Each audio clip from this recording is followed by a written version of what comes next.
সম্মানিত সাংবাদিক বন্ধুগণ, আসসালামু আলাইকুম ওয়া রাহমাতুল্লাহ। আমরা সবাই অবহিত, জুলাই গণ অভ্যুত্থানের প্রেক্ষাপটে ধারাবাহিক প্রক্রিয়ার মধ্য দিয়ে এ মাসের 12 তারিখ যে নির্বাচন অনুষ্ঠিত হয়েছে, একই সাথে জাতীয় সংসদের নির্বাচন এবং গণভোট অনুষ্ঠিত হয়েছে। এই নির্বাচনে জাতি আশা করেছিল দেশের মানুষ নিঃসংকোচে, স্বাচ্ছন্দ্যে, উৎসবমুখর পরিবেশে তাদের ভোটের আমানতটাকে তারা প্রয়োগ করবে। দুঃখের বিষয় যে এটা পুরোপুরি প্রত্যাশা পূরণ হয়নি।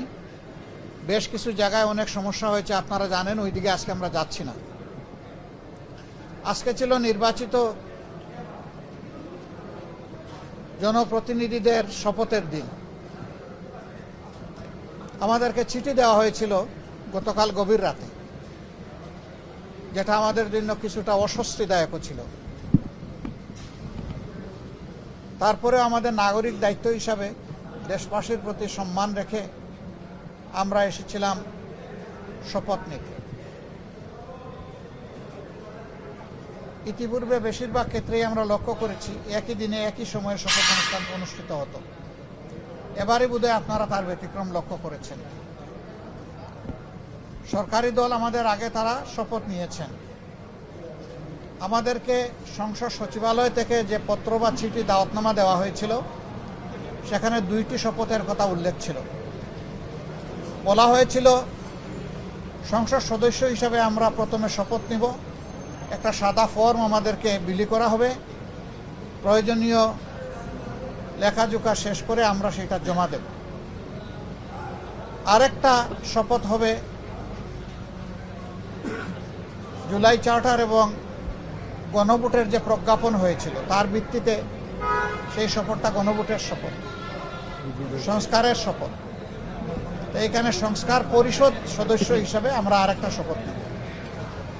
আমরা হলে প্রবেশ করার পরে সংসদ সচিব আমাদেরকে জিজ্ঞেস করলেন যে স্যার, সকালবেলা সরকারি দল তারা শপথ নিয়েছেন, তারা শুধু সংসদ সদস্য হিসাবে শপথ নিয়েছেন, আপনারা কি করবেন? আমরা তখন বললাম যে আমরা 2টিরই শপথ নিতে এখানে এসেছি। আমাদের তো গভীর রাতে আপনারা দাওয়াতনামা পাঠিয়েছেন, তারপরে আমাদের কোনো কনসার্ন থাকলে আগেই আমরা জানাতাম। আমরা কেন 2টা শপথ নিলাম, ওনারা কেন একটা নিলেন? ওনারা কেন নিলেন তার ব্যাখ্যা ওনারা দিয়েছেন। আমরা যে ব্যাখ্যাটা দিতে চাই, আমরা মনে করি যে 26-এ কোনো নির্বাচন হওয়ার কথাই ছিল না। এই 26 সালের নির্বাচনটা হয়েছে 24-এর গণ অভ্যুত্থানের কারণে। আমরা গভীর শ্রদ্ধার সাথে যাদের কারণে আজকের এই নির্বাচন, আজকের এই সংসদ, আমি তাদেরকে স্মরণ করছি, যারা জীবন দিয়ে দুনিয়া থেকে বিদায় নিয়েছেন। আল্লাহ তাদেরকে শহীদ হিসাবে কবুল করুন। যারা লড়াই করে আহত হয়েছেন, পঙ্গু হয়েছেন, তাদের প্রতি আমাদের গভীর সমবেদনা। আল্লাহ তাআলা তাদেরকে সুস্থতার নিয়ামত দান করুন। আর নির্বিশেষে গোটা দেশবাসী ফ্যাসিবাদের বিরুদ্ধে সেদিন লড়াই করেছিল, আমরা তাদের প্রতি গভীর কৃতজ্ঞতা প্রকাশ করছি। সম্মানিত সাংবাদিক বন্ধুগণ, আমরা আজকে হয়তো শপথ নিতে ভিন্ন চিন্তা করতে পারতাম, কারণ জুলাইয়ের আকাঙ্ক্ষা এবং গণভোটের রায়, এই 2টার প্রতি সম্মান দেখানো রাজনৈতিক দল হিসাবে আমাদের পবিত্র দায়িত্ব আমরা গণ্য করেছি। আমরা গণভোটের রায়কে সম্মান করেছি, জুলাইয়ের আকাঙ্ক্ষাকে সম্মান করেছি, যারা আমাদেরকে ভোট দিয়েছেন তাদেরকে সম্মান করেছি, এবং আমরা একমত হয়েছি যে এই শপথ নেওয়া আমাদের কর্তব্য। তবে আমরা মনে করি সরকারি দল শপথ না নিয়ে তারা জুলাইকে উপেক্ষা এবং অবজ্ঞা করেছেন। এতে জন আকাঙ্ক্ষার বিপরীতে তাদের অবস্থান বলে আমরা মনে করি। সংস্কারের বিপরীতে তাদের এই অবস্থান স্পষ্ট। যদিও তারা ব্যাখ্যায় বলেছেন যে সংসদ বসে তারপরে প্রভিশন ক্রিয়েট করে এটা তারা দেখবেন, আমরা এটা দ্রুত দেখতে চাই। যদি তারা জুলাইকে সম্মান করেন, যদি সংস্কারকে তারা ধারণ করেন, যদি আজকে যিনি প্রধানমন্ত্রী শপথ নেবেন তিনি নিজেও নির্বাচনী ক্যাম্পেইনে গিয়ে বলেছেন যে আপনারা গণভোটে হা বলুন। যদি এর প্রতি তারা শ্রদ্ধাশীল হন, আমরা মনে করি তারা ওই শপথটাও নেবেন। কার কাছে শপথ নেবেন সে দাবি আমরা করব না। ওনাদের পছন্দ মতো অ্যাপ্রোপ্রিয়েট অথরিটির কাছে ওনারা নিতে পারেন, আমাদের কোনো অসুবিধা নেই। কিন্তু আমরা দেখতে চাই জুলাই সম্মানিত হয়েছে এবং জুলাই স্বীকৃত হয়েছে। জুলাইকে অসম্মান অশ্রদ্ধা করে স্বীকৃতি না দিয়ে 26-এর এই পার্লামেন্ট নিশ্চয়ই কোনো গৌরবের আসনে বসতে পারবে না। আমরা আশা করেছিলাম তারাও শপথ নেবেন দুইটা, আমরাও নিব দুইটা সকালবেলা। তারপরে তারা আমাদেরকে অথরিটির পক্ষ থেকে দাওয়াত করেছিলেন বিকালের অধিবেশনে, যেখানে মন্ত্রী পরিষদের শপথ হবে। ভালো মানের রডের থেকেও 12% অধিক শক্তিশালী। আকিজ ইস্পাত, কমিটেড টু কোয়ালিটি। সেখানে অংশগ্রহণ করার জন্য আমরা প্রত্যেকে 3টা করে কার্ডও পেয়েছিলাম। মানসিক প্রস্তুতি আমাদের ছিল, কিন্তু আমরা এসে ধাক্কা খেয়েছি।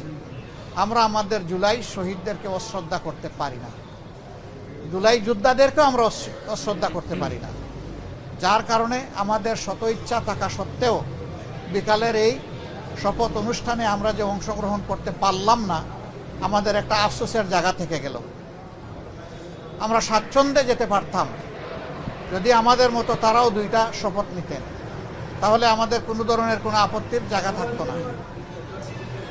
আজকে আমরা যারা শপথ নিয়েছি, আমরা নির্বাচনী প্রক্রিয়ার সময় জামাতে ইসলামীর পক্ষ থেকে বলেছিলাম যে আমাদের কেউ যদি সংসদ সদস্য নির্বাচিত হন অথবা আমরা যদি সরকার গঠন করি কেউ মন্ত্রী হন, তাহলে আমরা সরকারি প্লটের সুবিধা নেব না এবং ট্যাক্সবিহীন গাড়িতে আমরা চড়ব না।